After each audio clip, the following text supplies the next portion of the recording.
Hola, ¿qué tal, Ale? ¿Cómo les Hola, va? hola. Hola, qué alegría de verlos. ¿Qué tal? ¿Cómo andamos?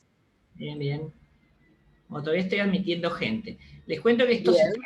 grabando, porque teóricamente siempre hay que pedir permiso, porque me pidió Luciana Laborde que lo grabemos. Ah, buenísimo, porque varios médicos que no podían también me pidieron lo mismo, así que Regis Está lo grabamos. grabando. Ahora, ¿cómo se comparte la grabación? Eso ya me parece que me puede llegar a superar. Vamos a ver si Ahora le preguntamos a los que saben acá si está Willy. cómo se hace. ¿Ok?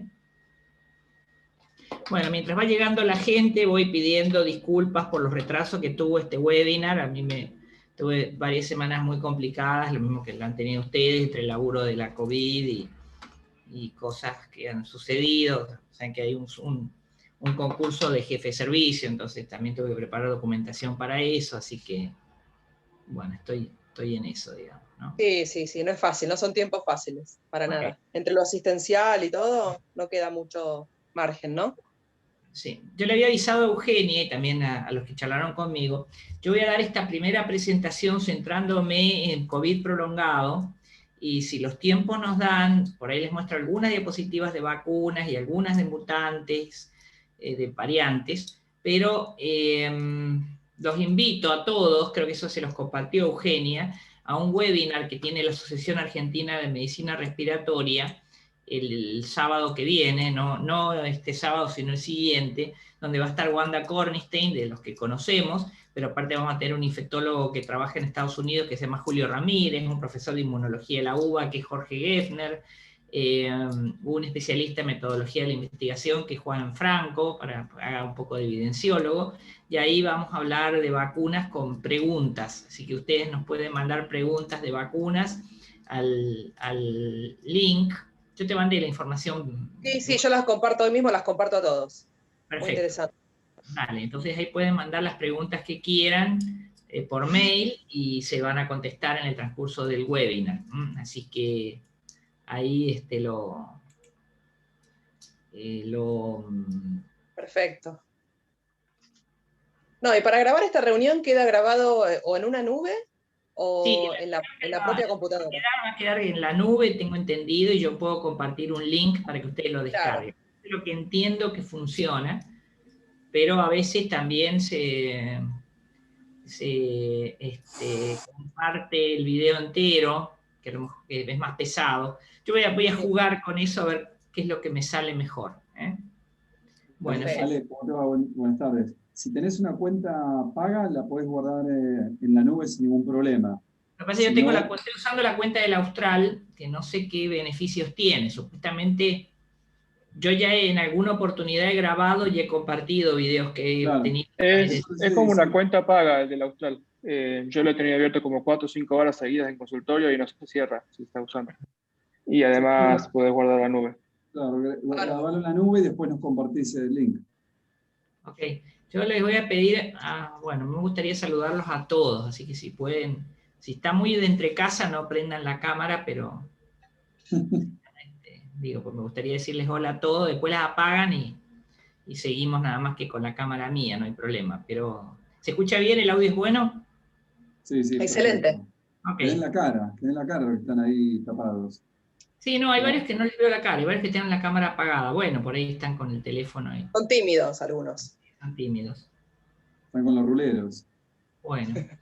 Bueno, entonces, yo lo que voy a hacer, lo que pasa es si te pongo a voz de host, Euge, no, por el tema de que me quiero, no, mejor no toco nada. No, pues si te pongo a voz de host, no sé si la complico para después compartir el video y si la Ah, ok. complico para compartir pantalla, porque lo que sí tengo miedo, ustedes si alguno, vos Euge, podés mirar si hay alguien ahí en la lista de participantes que no esté admitido y me avisás. A ver, me Podés voy a fijar. poner de co-host. Existe la figura de Buena co-host idea. y él puede ir admitiendo. Yo desde el teléfono, si no te ayudaría, pero va a estar Estoy complicado. habilitando como co-host, es que vos, si hay gente que va llegando, pues yo empezaría. Bueno, sí, ahora soy la coanfitriona, perfecto. Entonces ahí, Acá voy admitiendo, vale, así que si vos querés ir empezando, yo me ocupo de las admisiones. muy bien, muchas gracias desde ya. Y bueno, a ver cómo estamos acá. Espérame un cachito porque tengo que encontrar el video que está... Acá tengo una dificultad con la pantalla en cuestión. Tengo que abrir una presentación que creí que la tenía abierta. Muy bien.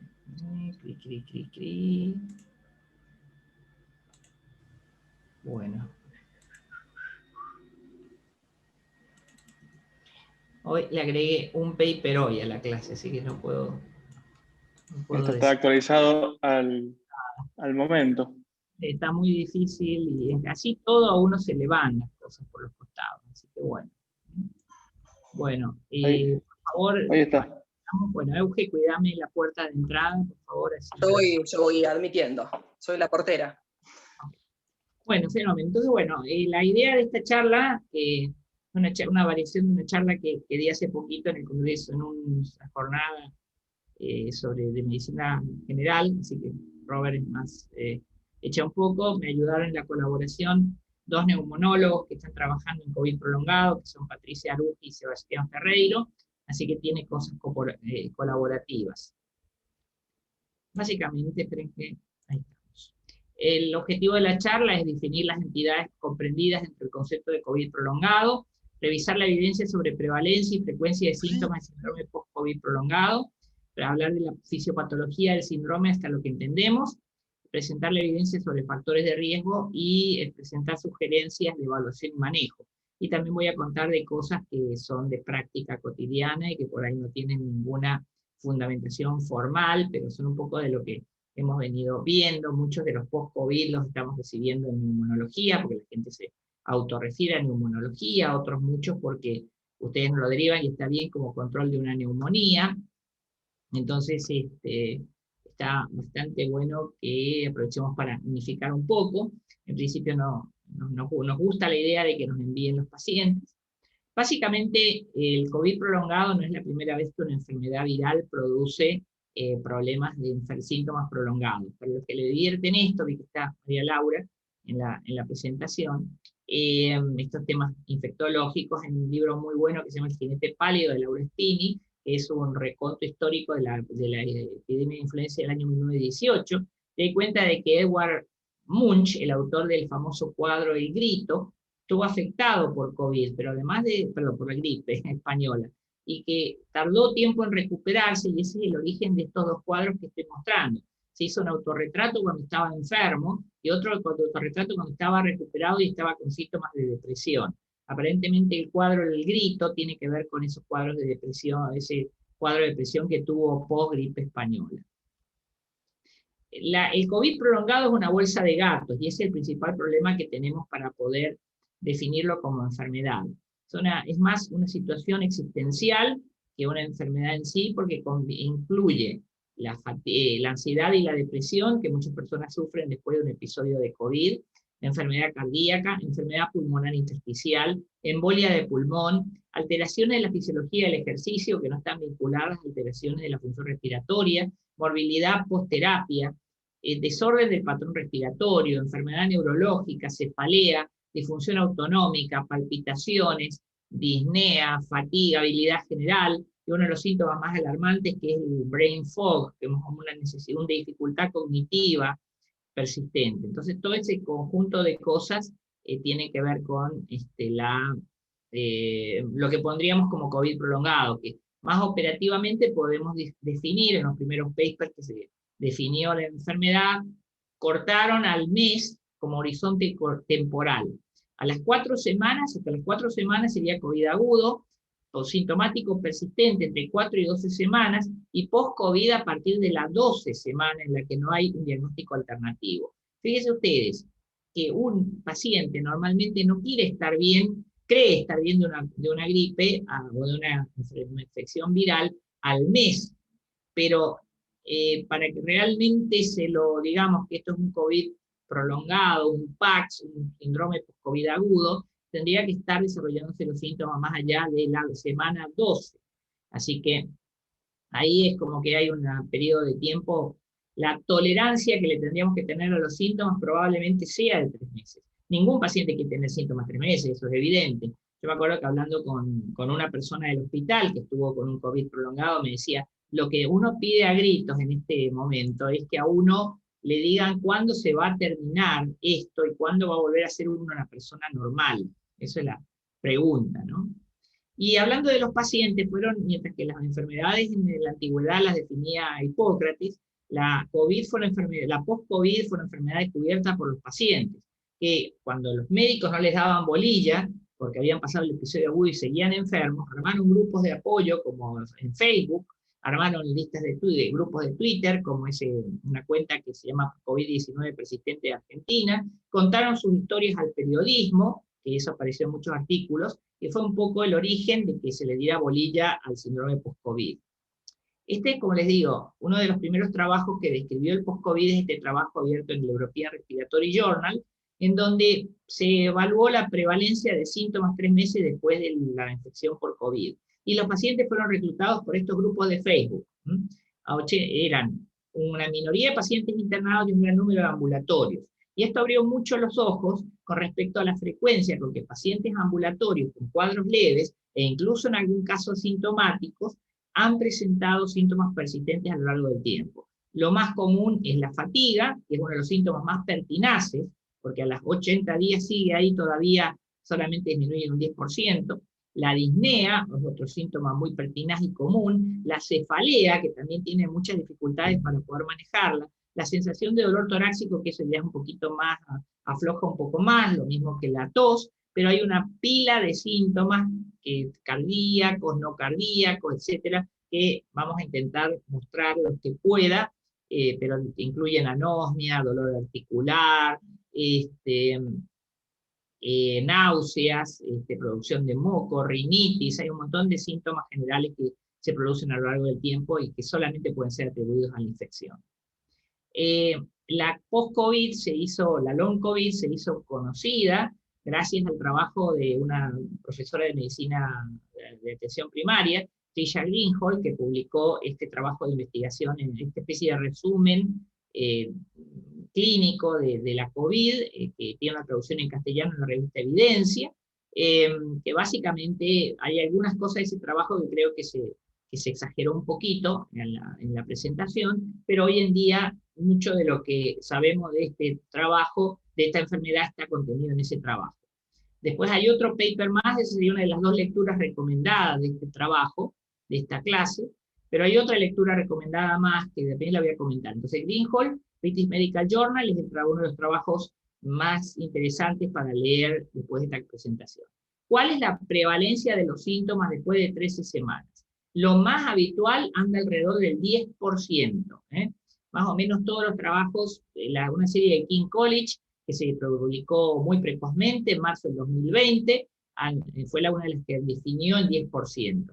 Hay una publicación que apunta a que la frecuencia de síntomas post-COVID es más alta en los pacientes de la segunda ola, que llegaría incluso a un 25%, comparado con los pacientes de la primera ola, que fue un 10%. La impresión que uno tiene en la consulta habitual es que no existía esto cuando nosotros lo vimos en la primera vuelta, o era muy poco frecuente.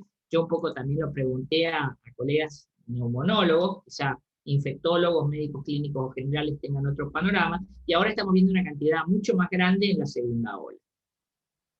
Volviendo a la prevalencia tiene que ver también con otras cosas en cómo uno la mide. Los estudios observacionales de pacientes internados, que se hicieron por ejemplo en Estados Unidos, reportan un 32%, y en Italia, que es era una población más envejecida, llegaron a un 87%. O sea que más o menos entre los internados, 1 de 3. El seguimiento, estos son estudios retrospectivos. Estudios prospectivos hay muy pocos, el más grande es uno que no está publicado, que está realizando el gobierno del Reino Unido, que se lo pueden consultar en la página ons.gov.uk, y en esa página se reportó al 6 de marzo, que el último corte que hicieron, 1,1 millones de personas que reportaron, seguidas sistemáticamente entre los hisopados positivos de Inglaterra, 1,1% reportaron síntomas más allá de 3 semanas, y más o menos para la semana 12, es decir, para 3 meses, de los 20.000 COVID que habían seguido de esa primera muestra, 13% todavía tenían síntomas. Es decir, que la prevalencia de síntomas a 3 meses se aproximaría a un 10%, según estos números de Inglaterra. Hay una revisión sistemática de la literatura que se publicó en JAMA, que más o menos apunta a unos 16 síntomas prevalentes. Y de esos 16 síntomas, los habituales son los que yo dije antes: fatigabilidad, disnea, tos. La anosmia tiene una variabilidad más grande. En esta revisión sistemática no fue tan, fue bastante frecuente. El dolor torácico atípico, la depresión y la ansiedad. La persistencia de fiebre, que es una cosa que yo ahí tengo una diapositiva sobre mis preguntas de persistencia de fiebre. Sí, me parece que la aparición de fiebre persistente es indicativo de otra patología y no de COVID, pero bueno, lo han recogido como síntoma. La pérdida del gusto, el insomnio, la cefalea, que la vemos un poquito más frecuentemente de lo que reportó la revisión sistemática, la diarrea, las mialgias, las palpitaciones, el déficit cognitivo, la pérdida de memoria y el desconfort general. Esto es más o menos lo que decíamos. Otra serie de casos cortitas hizo una comparación interesante entre el episodio agudo y el episodio persistente. En general comparten frecuencia de fatiga y de disnea, pero por ejemplo síntomas como la tos son mucho más típicos del cuadro agudo, lo mismo que el posterior. Lo mismo que la producción de esputo, la pérdida del apetito. Este ámbito de muchos pacientes pierden entre 5 y 4 kilos de peso durante el episodio. Son más frecuentes la diarrea, son más frecuentes el episodio agudo que en el crónico. Una de las cosas que a uno más le preocupan, por lo menos a mí me preocupan, quizás porque se escapa de mi especialidad o de mi horizonte, es los síntomas neurológicos y psiquiátricos. Un estudio de cohorte retrospectiva de 81 millones de historias clínicas computarizadas en una base de datos nacional mostró que había más o menos, pudo individualizar o seguir casi 250.000 de pacientes con COVID, y lo que hicieron fue aparearlos por score de propensión, por escala de propensión, que es un método estadístico que ajusta por variables no conocidas y se parece a una aleatorización lo que hace, y con ese método de ajuste compararon personas con COVID con personas que habían tenido gripe o que habían tenido infecciones respiratorias agudas como neumonía. La ocurrencia de diagnósticos neurológicos o psiquiátricos fue mucho más frecuente en pacientes que tenían COVID que en pacientes que tuvieron gripe o en pacientes que tuvieron infecciones respiratorias varias, como por ejemplo neumonía, infecciones respiratorias bajas. Esto tuvo una de las cosas más alarmantes en la frecuencia de hemorragia intracraneana, de ACV isquémico, de parálisis de plexos o nervios periféricos, y un poquito menos lo que habíamos hablado, un poco más de demencia, que es otra cosa que llama la atención, y obviamente lo que habíamos hablado, los trastornos del ánimo y los dolores musculares, que era una cosa que ya habíamos hablado. Es decir, esto lo dejo como experiencia, hay evidencia de que la COVID prolongada se asocia con enfermedad neurológica y psiquiátrica severa, grave. Y eso es la mirada desde la enfermedad, pero la calidad de vida es otra cosa que también complica. La historia del paciente que puedo compartir, hay varios pacientes con COVID prolongado que he visto, que es de una persona del hospital también. La anécdota era, yo me siento una vieja, o me sentí una vieja, que había envejecido de golpe. Eso es la pérdida de calidad de vida, y esa pérdida de calidad de vida realmente es como más en los tercios o los 2/3 del iceberg, que no vemos cuando nos fijamos en los síntomas solamente. Y eso depende de las características de la población. Una estimación, como esta, la COVID parece prolongada, parece incidir en edades medias de la vida, en la población joven el impacto sería mucho más grande que lo que veríamos en una población envejecida. Y esto, por ejemplo, la comparación de la población de Pakistán contra el Reino Unido, en donde el impacto de la COVID prolongada sería mucho más marcado en mortalidad, en pérdida en discapacidad, en pérdida de calidad de vida en la población más joven que la población más vieja. ¿Cuáles son los factores que condicionan o que predisponen a la COVID? Bueno, en principio, de la COVID prolongada.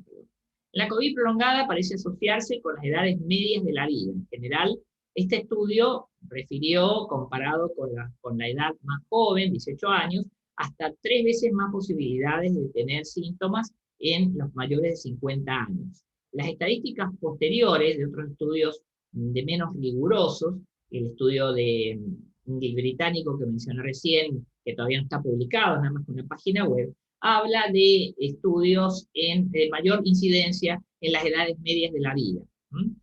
Y en el sexo femenino contra el masculino, eso es muy frecuente y está en todas las series de casos.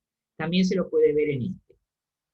Aparentemente los varones, cuando tienen una enfermedad post-COVID prolongada, la suelen presentar con patologías más graves, y por consiguiente es más frecuente la hospitalización en varones que en mujeres. También tiene un factor de riesgo, es la presencia, el número y la presencia de enfermedades comórbidas. Más enfermedades comórbidas, hasta 3 veces más riesgo de tener COVID prolongado, y dentro de ellas la hipertensión, la obesidad, las alteraciones del estado mental, de la salud mental previas, la inmunosupresión, las enfermedades neurológicas y la enfermedad renal crónica. Ahora bien, otros factores que tienen que ver es la gravedad del cuadro, tanto leve como severa, como la necesidad de internación. Esto también se asocia con mayor frecuencia de síntomas posteriores, y la presencia de complicaciones durante la infección. Ustedes saben que durante la internación, ustedes saben que las 3 complicaciones más habituales que tenemos durante las internaciones son la sobreinfección bacteriana, la sobreinfección fúngica y la tromboembolia. Y estas 3 patologías se suelen asociar con mayor tiempo de resolución de síntomas. Ahora bien, ¿cuánto tiempo? La proporción, como decíamos, de los síntomas es muy variable en la serie de estudios. Esta diapositiva de la UpToDate me gustó porque sobre todo porque lo que habla es del tiempo que hay que esperar, que es lo que el paciente siempre pregunta. Entonces, al paciente hay que decirle que si el síntoma está, puede durar hasta 3 meses. Ese mensaje hay que transmitirlo, hay que preparar al paciente para que conviva con el síntoma, pero no es lo único que tenemos que hacer, y es lo que vamos a hablar más adelante. Quizá lo bueno es que en general las alteraciones de la memoria y de la parte anímica, la ansiedad y la depresión, se resuelven un poco más rápido que los síntomas físicos. Ahora bien, ¿por qué es lo que pasa?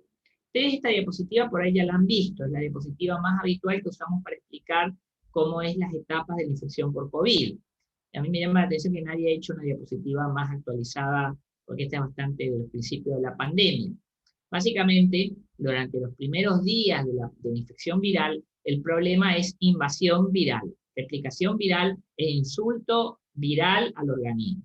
A partir del día 6 o el día 7 es cuando se establece una respuesta inflamatoria más grave, que es la que en general hace que las personas que tienen infección respiratoria se internen alrededor del día 6 o el día 7 del inicio de síntomas, y que se mueran en el día 14. Ahora se está viendo un poquitito más más retrasada la muerte a medida que los pacientes son más jóvenes. Pero en general tenemos una primera semana de insulto viral, una segunda semana de inflamación. ¿Qué es lo que les pasa a los COVID prolongados? Uno, por lo que se conoce, es que el COVID prolongado se asocia a una inflamación prolongada, a un estado inflamatorio que no termina de mejorar. Entonces, esa semana, como dijimos, las primeras 2 semanas es cuando cae el impacto viral, hasta el día 10, post-exposición al virus, pero en cambio de la semana 3 a la 4 es cuando empezamos a tener todos estos síntomas, donde el paciente tiene PCR negativo, pero tiene todos estos síntomas físicos, incluyendo la embolia de pulmón, que son posteriores. Muchas veces la embolia de pulmón es un evento agudo, pero hay episodios de embolia de pulmón tardíos también. Incluyendo, que ahí lo dice, la pérdida de pelo, que es una de las cosas más molestas que los pacientes se quejan.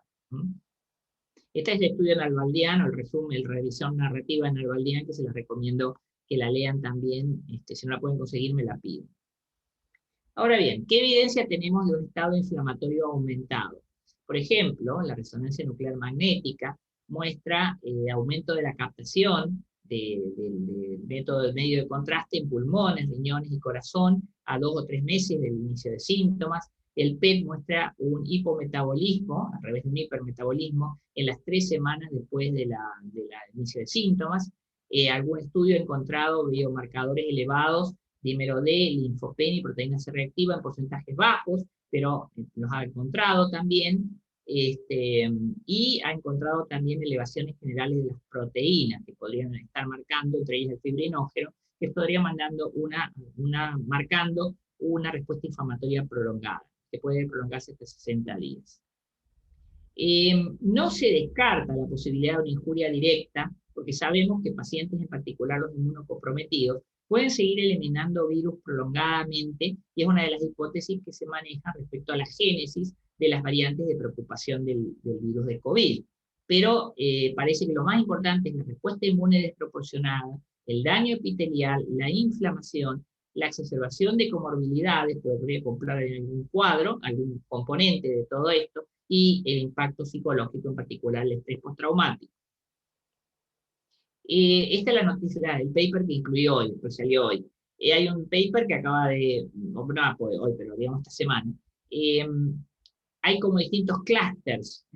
Hay pacientes que se recuperan con leve alteración física y de la salud, que es un 45%, y grupos que tienen alteración moderada, mental y física, sobre todo que estos pacientes tienen PCR alta en más o menos un 10% de los casos. Y hay grupos que tienen compromiso más severo, muy físico y mental, que estos pacientes en general son obesos, y que tienen PCR alta con mayor frecuencia. Pero fíjense ustedes que la frecuencia que le encontramos en la PCR alta no es tan alta, es decir, es más alta la frecuencia en la que el paciente se queja o tiene síntomas que la frecuencia en la cual le podemos cuantificar un estado inflamatorio a través de la proteína C reactiva.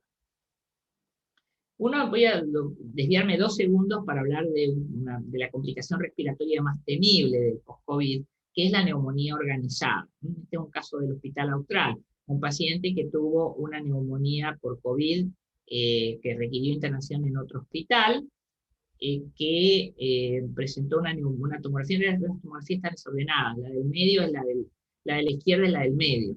La izquierda es la neumonía por COVID inicial, el paciente limpió su infiltrado, y a las 2 semanas de haberse limpiado el infiltrado y haberse ido de alta, porque la internación de este COVID fue una internación un poco larga, el paciente empezó con infiltrados nuevos, y entonces le hicimos un diagnóstico de una neumonía organizada por COVID.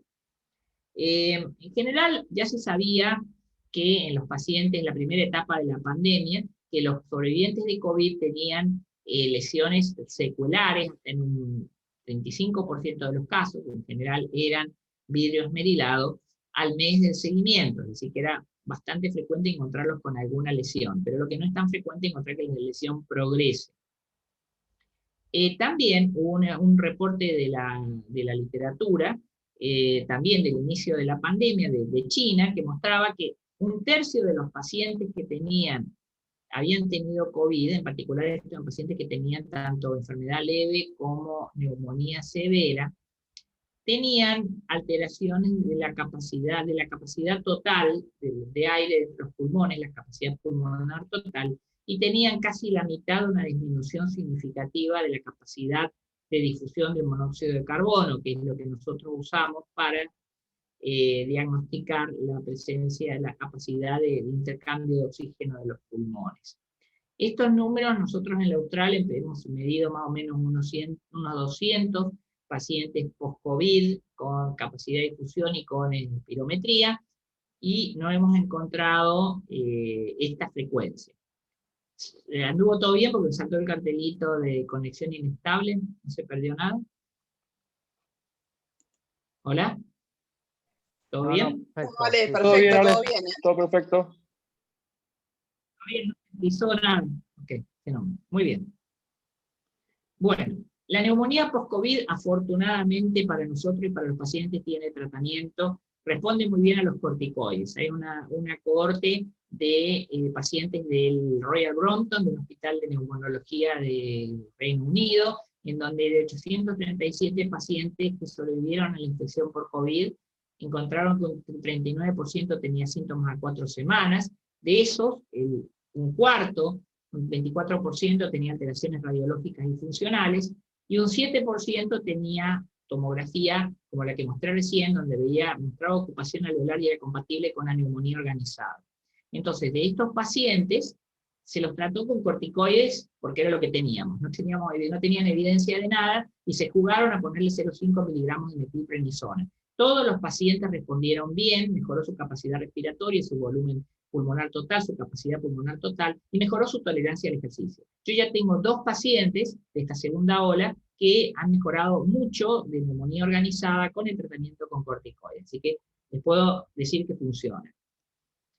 Ahí está, creo que está leyendo está por ahí. Una cosa que se podría usar para el seguimiento de estos pacientes, y la doctora Patricia Arujo de la NARI, que me compartió algunas diapositivas, propuso, es el seguimiento con eco pulmonar de estos pacientes. Así que después nos tenemos que juntar a ver si podemos hacernos una pequeña experiencia de este tema. Perfecto, cómo no. Entonces, es frecuente la reinternación en los pacientes COVID. Se produce más o menos en 1/3 de los pacientes en los 2 meses. Generalmente son pacientes boomerang. Los dan de alta y vuelven los 10 días. Ahí nomás, vuelven a la mano muy rápidamente y hay una minoría que se interna con frecuencia. Fíjense ustedes que en varios estudios, casi 1/3 de los pacientes, el único diagnóstico por el cual se vuelven a internar es la COVID. Es decir, la misma COVID la que los sigue tirando abajo. Siguen con hipoxemia, siguen con alteraciones generales, siguen sin poder estar en sus domicilios, y en una seguida de la sepsis, ¿no? Es lógico que tengan sepsis, los tratamos con corticoides, muchos tienen enfermedades comórbidas, pasaron por el hospital y se pescaron enfermedades de infecciones nosocomiales, entonces es muy frecuente que se vean. No he buscado, y lo voy a buscar para una futura versión de esta clase, qué frecuencia son infecciones fúngicas, que cada vez se encuentran más frecuentemente, en particular en los perfiles. Y una minoría también tienen insuficiencia cardíaca. Los factores de riesgo son como cualquier otra cosa: tener enfermedades comórbidas, las respiratorias, diabéticas o cardiovasculares, el sexo masculino, la alteración cognitiva, la dependencia funcional, y la mortalidad de esas reinternaciones llega a ser hasta el 9%. Entonces, bueno, primer consejo es: enfermedad leve y ausencia de comorbilidades no es obligatorio el control, pero hay que dejar los signos de alarma para una teleconsulta. Para todos los que están haciendo, no sé si algunos están haciendo seguimiento domiciliario, a veces hay que recordarle al paciente que el alta epidemiológica no necesariamente es el alta de síntomas. Los pacientes entran muy en pánico cuando le dicen al paciente: ya terminó su enfermedad, se cursó su enfermedad, pasaron los 10 días, bon voyage, buena suerte, y el paciente sigue con disnea, sigue con debilidad, sigue con falta de aire, y el paciente entra en pánico, ¿no? Entonces ahí lo primero que hay que decirles: mire, usted tiene derecho a seguir teniendo síntomas, pero si en 3 semanas estos síntomas no están mostrando una mejoría, hay que organizar para que tenga algún acceso a teleconsulta. Desde neumonología nosotros generamos una agenda especializada que se llama neumonología post-COVID para la gente que tiene síntomas persistentes, y ya la llenamos, ya no tenemos todo turno, así que si necesitan turno nos avisan. También hay una carga de pacientes que se mandan solos, porque ahora hay varios lugares que ofrecen el chequeo post-COVID y ya todo el mundo ya tiene como estandarizado en la cabeza que se tiene que hacer el chequeo post-COVID. La enfermedad moderada con neumonía sí necesita por lo menos a 3 semanas del alta epidemiológica un chequeo, o si es una enfermedad leve pero el paciente tiene comorbilidades, y obviamente el que tuvo una enfermedad tiene que estar seguido un poquito más de cerca, entre 1 y 3 semanas al alta. Cuando llegamos a los 12 semanas de síntomas, es preferente la evaluación multidisciplinaria. En general, en neumonología estamos a los pacientes haciéndoles algunos set de estudios en la primer mes, si están sintomáticos a la 4ª semana o 5ª semana, porque estamos tratando de ver si podemos detectar enfermedad pulmonar incipiente, porque si no se nos puede escapar la tortuga. Aunque bien el estudio del Royal Brompton, la mayoría de los pacientes fueron detectados a la semana 8 o 9 de haber tenido la COVID. Esta es una escala, que es la escala de compromiso funcional de COVID, que, como digo, está en castellano, no validada, pero que nos puede servir para estratificar qué grado de limitación tiene el paciente, ¿no? Después se las paso. Bien, ¿cómo sería ese seguimiento multidisciplinario, que es lo que estamos organizando desde neumonología, ¿no? Primero, uno es que los pacientes, si tienen disnea existente, y en particular si requieren oxígeno, tienen que tener un test de marcha, un funcional completo, radioimágenes de pulmón, descartar una embolia de pulmón. Esto es lo más importante y a veces nos puede confundir un poco el tema. Yo no he visto estudios que hablen de la sensibilidad diagnóstica del dímero D para la embolia de pulmón en los COVID. Uno supone que el dímero D es igual de sensible, pero también hemos visto pacientes en los que el dímero D se comporta como un indicador de inflamación endotelial en ausencia de trombosis. Entonces hacemos un estudio y la verdad es que no encontramos embolia. Pero bueno, en presencia de dímero D aumentado tiene sentido descartar la embolia. Ecocardiograma: no hay una población que yo haya podido descubrir. También hablé con la gente de cardiología que sean candidatos especiales para hacer ecocardio. La gente de cardiología quiere hacerle ecocardio a todos los que puedan, porque quieren hacerse una idea dónde están parados, así que les aviso que ellos quieren hacer ecocardios, y tomografía de pulmón si estuviera indicado. En cuanto a la parte hematológica, yo voy a mostrar evidencia en contra de la tromboprofilaxis extendida, es decir, salvo la presencia de factores de riesgo que ustedes ya los conocen, me parece que los pacientes no tienen que tener profilaxis extendida para la trombosis. Sí es bueno escreenear, creo, a los pacientes para ansiedad y depresión, y a los pacientes le estamos haciendo el test de Hamilton, el Beck y el Hamilton para buscar ansiedad y depresión. También buscar insuficiencia renal, es muy frecuente en pacientes internados, la insuficiencia renal, más de lo que yo me imaginaba, y sobre todo lo que es importante es validar los síntomas de los pacientes, es decir, dejarle claro al paciente que el cuadro es real, educarlo, eventualmente conectarlo con otros pacientes, también ayuda un poco que el paciente, la contención que por ahí nosotros no se la podemos dar, por ahí puede venir de los pares. Bueno, entonces esta es una primera propuesta que se puede mejorar de cómo manejar a los pacientes, en los leves y externados que no tengan especialmente problemas de evolución, en los leves nada, en los que estuvieron internados, los que tienen síntomas persistentes leves, una rutina de laboratorio normal. En pacientes seleccionados podemos agregar troponina, BNP, que no hay mucha evidencia en la literatura, dímero D, evaluación tiroidea, cuando hay fatiga o debilidad que no podemos explicar por otros medios, porque parece que hay un porcentaje que pueden tener una disfunción tiroidea post-COVID.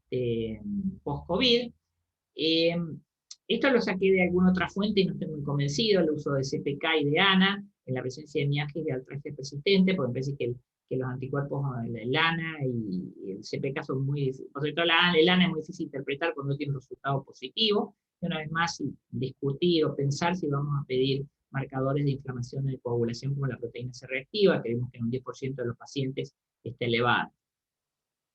Voy a dedicar algunas diapositivas, que falta poquito, por eso me imaginaba que no iba a alcanzar el tiempo para hablar de muchas más cosas fuera de COVID prolongado, de algunos síntomas.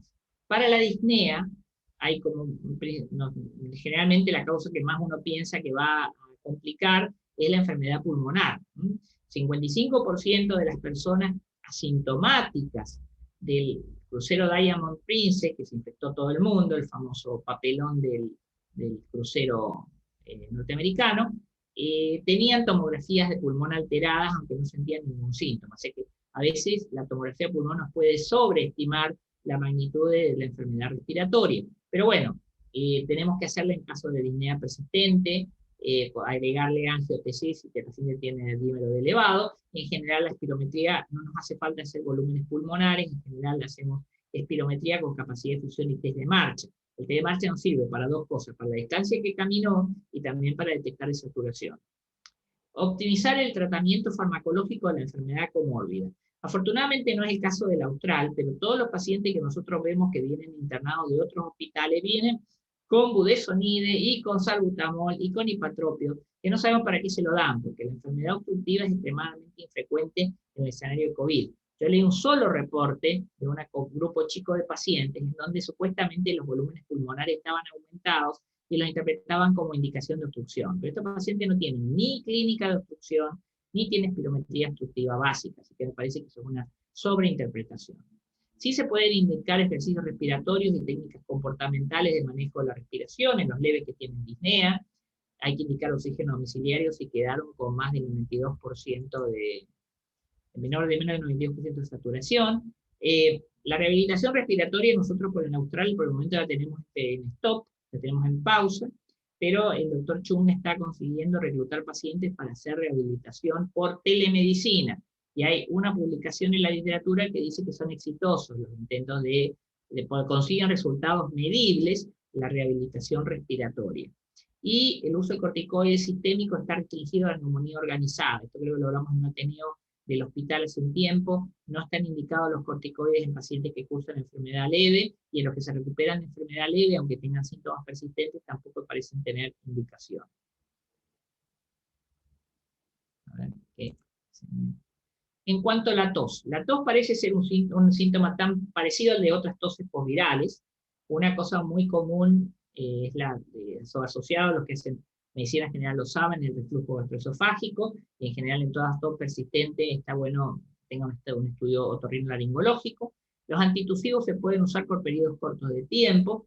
En general son más frecuentes digamos, los más viejos, son los más efectivos de todos, el Factus y todos estos. La budesonida inhalada, los neumonólogos siempre la hemos usado en las topovirales sin tener mucha evidencia, tampoco la tenemos para COVID. Hay un par de estudios que sugieren, esto es un poquito en escenario aparte, que la budesonida quizá disminuye la progresión de síntomas de la enfermedad aguda, entonces que me siento un poco más tranquilo de usarlo. Se puede usar salbutamol y patropio en concreto para los BUDS, para los ataques de tos, y lo más importante es que no se nos pase una enfermedad pulmonar persistente o reactivada. Las molestias torácicas inespecíficas, que son muy comunes en pacientes, he visto pacientes que tienen síndrome de Tietze clásico, es decir, que uno les palpa los espacios o la articulación condrocostal, externo-condral, y tienen dolor. La adenocarditis es uno de los grandes misterios de la COVID, porque al principio hubo un estudio alarmante que hablaba del 60% de los pacientes recuperados tenían miocarditis, pero tenían unos problemas metodológicos horribles. Otro estudio en atletas hablaba de un 15% de alteraciones miocárdicas a los 2 meses.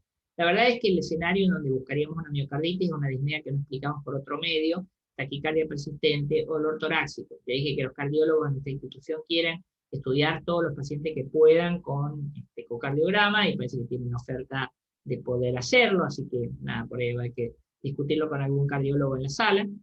Pueden usarse AINES para el dolor torácico, y una cosa que está descrita en el COVID, yo no sé si la he visto en algún par de pacientes, es ortostatismo, ¿okay? Y de ahí hay que manejarlo como cualquier otro ortostatismo. Medidas de compresión, kinesioterapia, manejo de líquidos.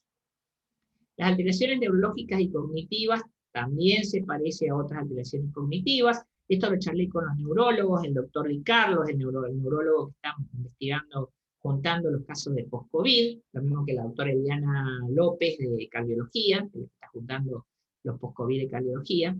En general es infrecuente, por lo menos tenemos algún paciente, yo no lo he visto, pero otros de mis compañeros de equipo lo han visto, con estas alteraciones neurológicas cognitivas más o menos importantes, y que se recomienda la búsqueda sistemática con el cuestionario MOCA. Yo no he podido investigar la validación al castellano de este cuestionario, pero sí, si el paciente está confundido, hay que considerar una resonancia nuclear magnética con gadolíneo y consulta con neurología. La cefalea es un síntoma refractario, podemos probar con AINES, y si no termina de mejorar, considerar también resonancia y consulta con neurología. Y la búsqueda, que lo vamos a tratar de hacer sistemáticamente, de síntomas de ansiedad y depresión. En cuanto a las alteraciones de la coagulación, sabemos que la COVID se asocia a riesgo aumentado de eventos trombóticos. Se ha hablado en los pacientes que obviamente tuvieron TEP y TBP, se van a ir a su casa por 3 meses con anticoagulación, pero la verdad es, como les decía, y esto creo que hay un statement de la Asociación Americana del American College of Physicians, de que no se indica la profilaxis antitrombótica de rutina. En algunas provincias de nuestro país, el combo único anti-COVID está formado por aspirina, ivermectina, corticoide y claritromicina. Bueno, de ese combo total anti-COVID, por lo menos la aspirina, esta semana, el Recovery publicó que no tiene impacto sobre la evolución de los pacientes. Esto me olvidé, ahora que miro la diapositiva, me olvidé poner la fuente, que es el Recovery que salió esta semana. Otras cosas. La fiebre persistente para mí, si hay infectólogo en la sala, esa es una de las indicaciones fuertes de consulta por infectología, porque creo que eso es muy raro que sea solo por la COVID sola. El dolor lumbar y articular, que persistar de artritis. La anosmia persistente, hay 3 o 4 otorrinos de nuestro equipo del hospital nuestro, que están empezando a hacer experiencia con los pacientes con anosmia persistente y con capopnia, que también está descrita, y que se manejan con entrenamiento olfatorio, es decir, tienen que empezar a practicar con distintas fuentes de olores. Alteraciones oculares, alteraciones cuerdas vocales, empeoramiento de diabetes, insuficiencia renal, decondicionamiento, pérdida de peso, pérdida de pelo, rash cutáneo, otro montón de cosas que ocurren. Como no tenemos tratamiento, cualquier cosa se prueba. Me metí en clinicaltrials.gov hoy, había 105 trials de tratamiento de la COVID prolongada, que iban desde la torvastatina, la leuperfiridona, que es un antifibrótico nuevo, que ni siquiera se probó en fibrosis pulmonar y se está probando en COVID, y de todo, técnicas de canto y lo que se le ocurra, montelukast, naltrexona, lo que sea uno se le ocurra. También secciones, muestra sangría, hay uno que en concreto parece que quieren probar sangría. Alguna cosa interesante es qué pasa cuando se vacuna un COVID prolongado. Hay un estudio observacional que todavía no está publicado en Ferato, de pacientes internados que fueron vacunados precozmente, después del alta, con la vacuna de AstraZeneca o la de Pfizer en Inglaterra. Acuérdense ustedes que estos 3 meses de espera para vacunar a los COVID que en Argentina estamos viviendo, es básicamente porque no hay vacunas, entonces se prioriza. Si un tipo infectado ya tuvo una vacuna natural, que es la infección, vamos a vacunar primero los que no tuvieron ninguna exposición al virus. Pero en realidad no hay ningún motivo biológico para no vacunar a una persona, salvo el caso que haya recibido plasma de convaleciente o plasma o suero químico hiperinmune. Hay que esperar 3 semanas porque el plasma y el suero químico hiperinmune pueden bloquear a la vacuna. Entonces, pacientes vacunados con la vacuna de Pfizer, la vacuna de AstraZeneca, fueron apareados con síntomas con pacientes no vacunados. Se le hicieron sistemáticamente cuestionario de calidad de vida, de bienestar y de síntomas, y se comparó un grupo chiquito de 44 vacunados con 22 no vacunados al mes. En la mayoría de los pacientes de los 2 grupos había síntomas, pero la vacunación, curiosamente, parece al menos haber disminuido la progresión de los síntomas o haber mejorado la resolución de síntomas, de una manera estadísticamente significativa, son grupos muy chiquitos, así que bueno, hay que tomarlo un poquito con pinzas, pero por lo menos es factible vacunar a una persona que tiene un COVID prolongado, y es posible que la vacunación, no sé si esto es la cabeza de la gente o qué, pero que mejore los síntomas. Entonces, realmente no sabemos en dónde estamos parados con el COVID prolongado, nos falta muchísima información, por eso es muy importante en la medida de lo posible tratar, yo sé que no es fácil con la cantidad de pacientes que estamos viendo, pero de tener datitos muy concretos de la fecha de inicio de síntomas, la fecha del hisopado, que en general las historias clínicas están, y los síntomas persistentes en cada momento, quizá preguntarlos sistemáticamente para que no nos olvidemos de ninguno de ellos, y de esa manera tengamos una buena fuente de datos en nuestras historias clínicas. Para terminar, el síndrome post-COVID es un conjunto de manifestaciones multiorgánicas de aparición más o menos frecuente, hasta el 10% de los pacientes, produce síntomas más allá de las 3 semanas, con impacto marcado en la calidad de vida. El factor de riesgo más importante es la gravedad inicial del cuadro, pero también lo vemos en pacientes leves. El manejo debe ser multidisciplinario. En general es validar la existencia de la enfermedad y descartar impactos orgánicos específicos y tratarlos. Y es mucho más todavía lo que no sabemos. A mí me tranquilizó bastante que Marco Munafo, uno de los editores de una de las revistas de impacto de medicina, decía que mientras más alguien dice que está seguro de algo del COVID, menos hay que confiar. Yo por lo menos con esta clase me di cuenta de lo inseguro que estoy con el tema, así que me tranquilizó saber que pueden confiar en mí. Bueno, y vamos a tener unos segunditos para preguntas. Si quieren podemos ampliar el tema de preguntas. Tengo que encontrar dónde se deja de compartir esto. Ahí. Bueno, si quieren prender las cámaras, lo que quieran. Y bueno, lo que yo pueda contestar, obviamente hay muchas cosas que no sé. Sí, de Robert. Yo te voy a preguntar, o sea, yo me paro más desde la medicina general, los pacientes que veo, también estoy en seguimiento COVID, pero los pacientes que veo en consultorio de médico general, suelen ser pacientes, la mayoría, que acuden porque hay que hacer un control post-COVID. Nada más, de síntomas, por supuesto el cansancio, o de lo que yo voy recordando, el cansancio como lo más que más presentan, después no hay muchos otros síntomas. Es necesario, o sea, entiendo que por un lado hay una necesidad de saber dónde estamos parados, saber qué prevalencia hay de ciertas entidades, para poder decir, bueno, es frecuente o no es frecuente.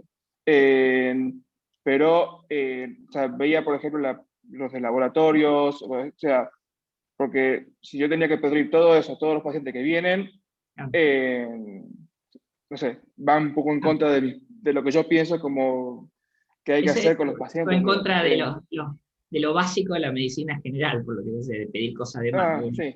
Lo comprometidos que están ustedes en eso. No, yo lo que trataría es, esto no es fácil hacerlo y es más difícil, me parece, cuando uno lo hace con una teleconsulta que cuando uno lo hace con una presencial. Creo que es difícil en cualquiera de los dos escenarios. Pero Te hablo de los dos. sí, transmitirle al paciente esto de que, mire, esto usted se ha recuperado. Como se ha recuperado, yo generalmente lo que les digo es, si usted tuviera COVID prolongado nos enteraríamos, usted se sentiría mal. Y si usted se siente bien y de los felices muchos que se recuperaron, pedirle estudios para ver si quedó algo mal no tiene sentido porque ya sabemos que usted quedó bien. Cuando una persona está enferma tiene síntomas. Mientras que un COVID prolongado siempre tiene síntomas, no pasa que una persona que tenga COVID prolongado esté asintomática, una enfermedad que hay que pesquisar. Entonces, ese argumento me ha servido muchas veces para explicarle al paciente por qué no les pido cosas. Perfecto. Y cuando no estoy en otra más que contra la pared, le pido lo mínimo, radiografía de tórax y laboratorio. No, perfecto, está clarísimo. Lo que sí me gustó lo de la pesquisa de depresión, uy, se me fue la cámara. Está el PHQ-2 también, que puede servir para, es un cuestionario más corto, para lo que es depresión. Y después, sí es cierto que está bueno el tema reforzar lo que es reaseguro. En mi caso, la mayoría de los pacientes, cuando uno les explica los síntomas, cuál es la duración y cuánto reporta, entre el 25% al principio, el 10% más llegado después de 2 semanas, los pacientes dicen, bueno, lo que me está pasando a mí es normal, vamos viendo. Después, otra cosa que te iba a preguntar, test de la marcha, ¿cuántos metros mínimo necesitamos que caminen? Pensando sobre todo en las salas de espera, que a veces no es tan fácil lograr esa cantidad de metros. Es un problema, es decir, en realidad no hay un mínimo, porque el mínimo te lo pone el paciente, en realidad es el tiempo que pueda dar. Lo que sí en general vos necesitas unos 30 metros para que el paciente se pueda mover con cierta comodidad. No necesitas mucho más de 30 metros.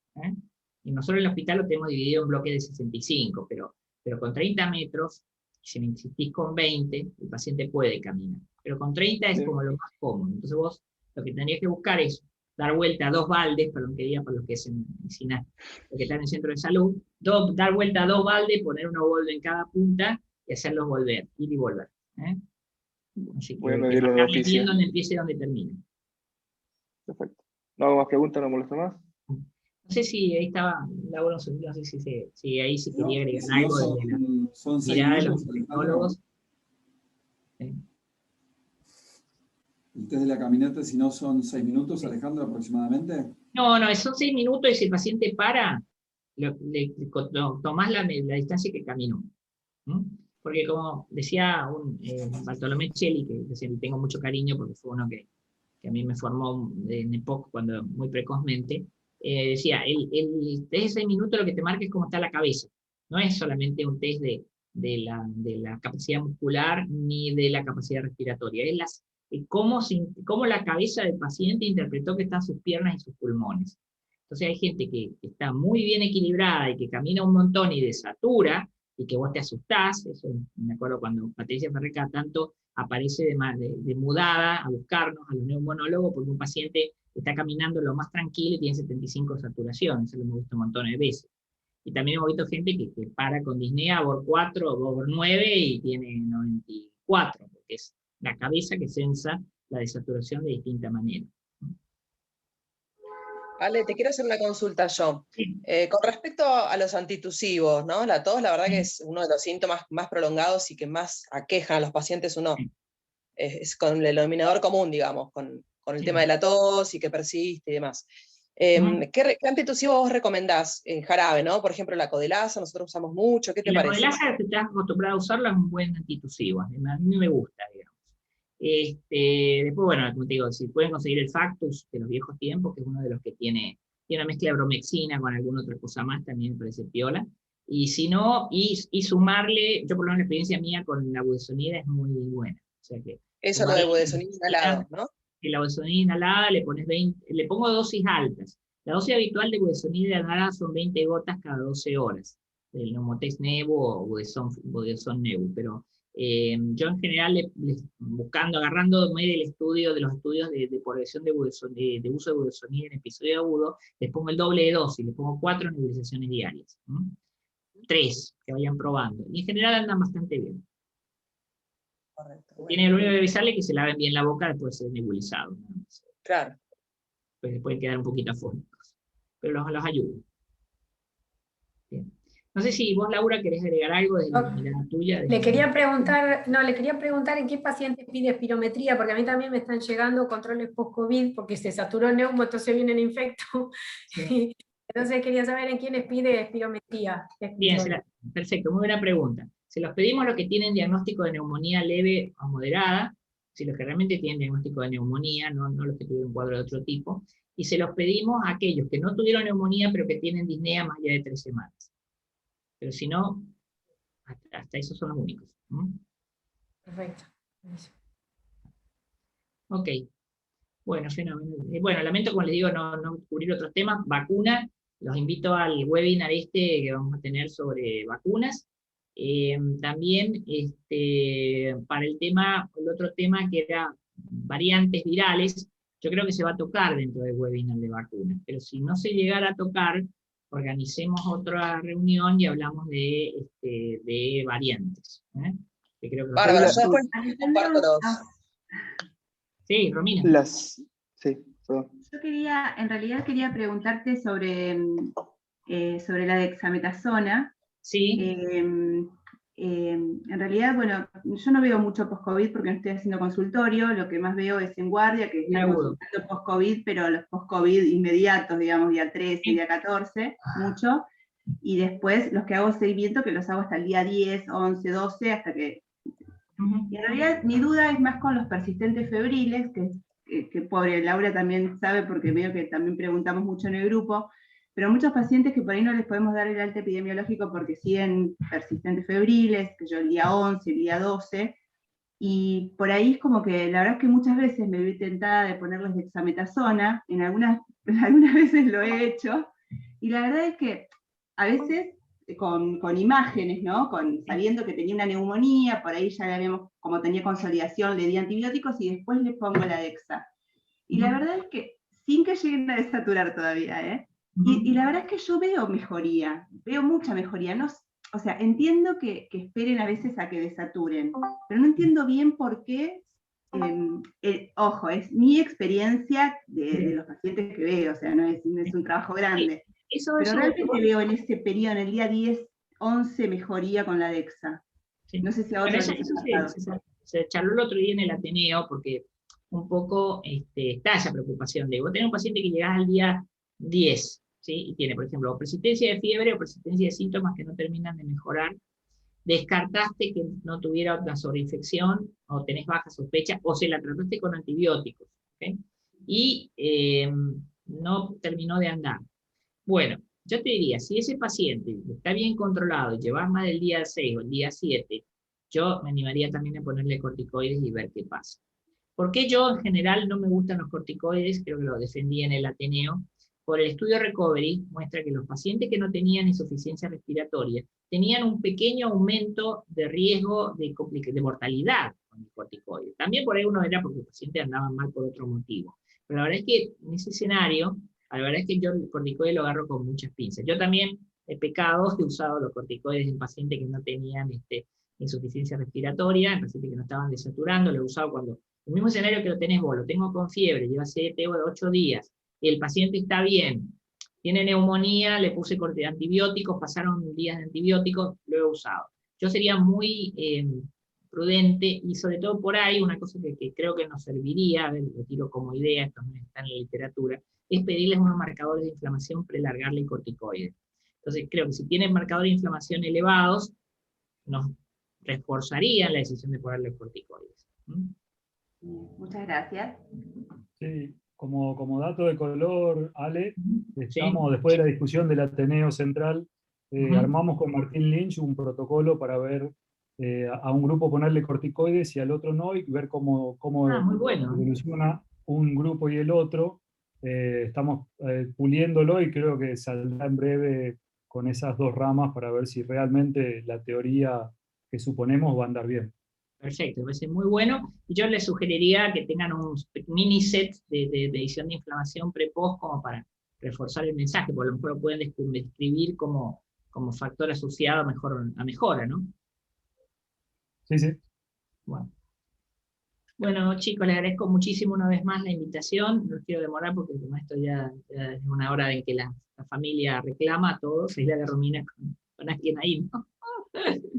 Así bueno, que, Ale, muchas gracias. No, La verdad que por favor. estuvo muy interesante. Gracias, Doc. Vale, entonces yo voy a ver cómo hago, Eugenia, para compartirte la grabación. El link. Dios, recen para que no meta la pata y no haga ninguna metida de pata con el compartido. Mil gracias. Bárbaro. Gracias a ustedes. Muchas gracias, Ale. Gracias. Si no hago cosa, Gracias. yo te ayudo después cualquier cosa. Vale. Muy bueno, adiós, gracias. Chao, Gracias. Ale. Muchas Chao, gracias. chao.